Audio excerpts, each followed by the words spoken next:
झम जाऊगी गाता रैया ए बाबा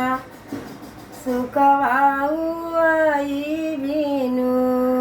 सर दुलाई दुलाइन चौक चढ़ी बैठे दुल्हा कराई एक बात तोरे बाबा के सोने के कटोरा तू है जल बहम दहेज इतनी बचना जब सुनली दुल्हिन देवी मनवा दुखित होई जाय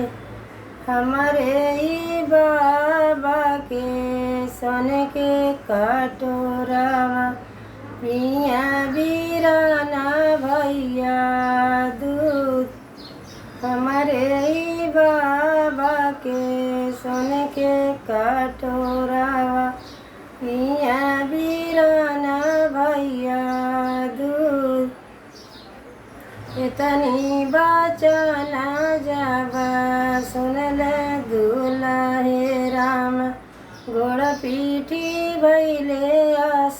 असवार बियल रानिया चौकवा पे छोड़ब चली जैब बजन बारात घर में से निकलले सरवा कावन राम पकड़ाई घोड़े के लगाम घर में से निकराई